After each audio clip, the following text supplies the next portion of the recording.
Hello, brethren, and welcome to the nugget that I'm presenting today from Solomon.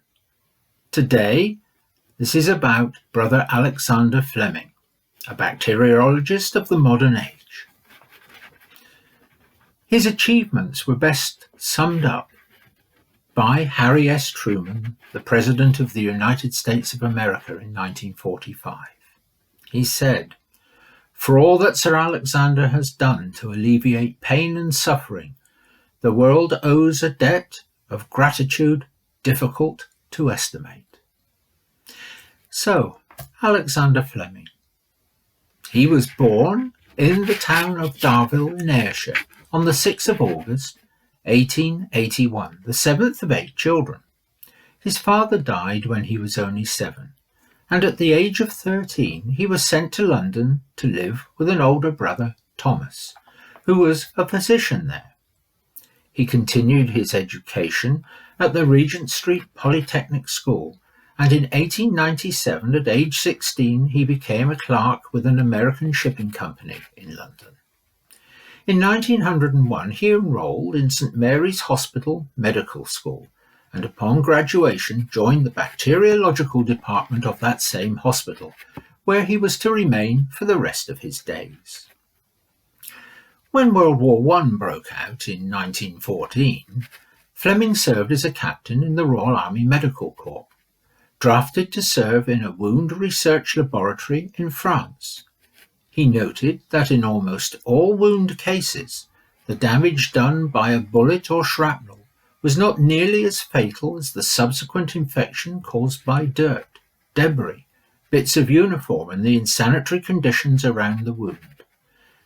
Gangrene and infection were the cause of more battle deaths than the wounds themselves.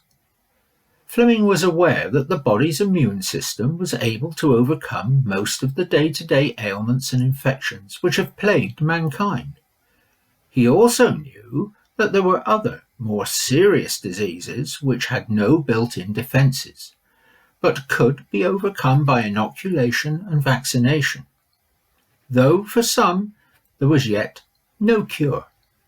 He was determined to devote his life to finding a solution to what he considered a major threat to mankind, and on his return to France, Fleming returned to St. Mary's Hospital and persisted in his research with ever-increasing dedication. It was not till 1928 that, partly by chance, he finally achieved a breakthrough. Having cultured a growth of Staphylococcus bacteria, he went away on a 2-week holiday. Upon his return, he discovered a growth of mold on the culture plate, which had halted the growth of the bacteria. Fleming was able to isolate, study, and identify the mold as a genus of Penicillium, or P. chrysogenum, formerly known as P. notatum. He named this penicillin. However, the subsequent production of penicillin was extremely limited and not available to the general public. On the onset of World War II, everything changed, and by D-Day, penicillin's use among the wounded was widespread and preserved the lives of untold numbers.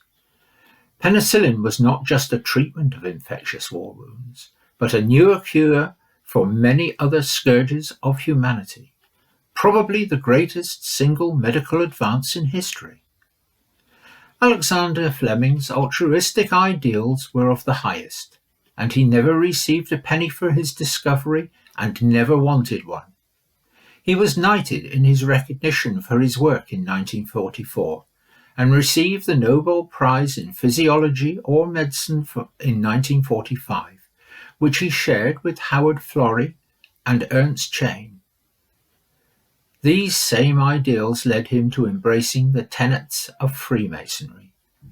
During his years as a medical student at St. Mary's, he became a Freemason, and eventually an active participant in several London lodges, serving as master, secretary, and treasurer.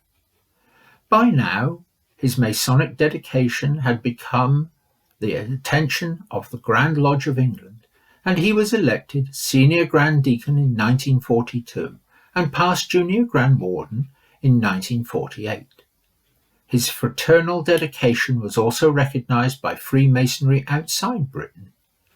In 1953, he received the Distinguished Service Citation of the Grand Lodge of New York. Much has been made not only of Person of the Century, but also Person of the Millennium. Fleming's name can legitimately be considered for either or both, for by his efforts, dedication, and ideals, the world has become his beneficiary. He died of a heart attack on March the 11th, 1955, at the age of 73. He was buried in St. Paul's Cathedral, where he joined the ranks of those who belong to the ages.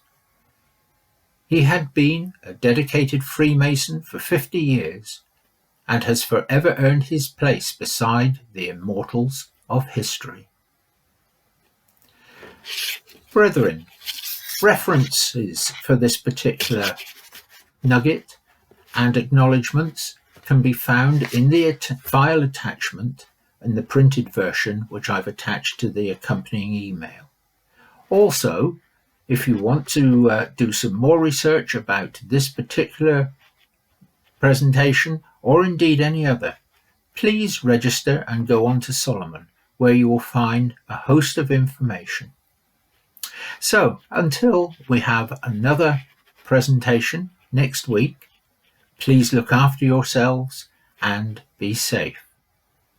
Look forward to meeting you all again as soon as we can. Thank you and goodbye.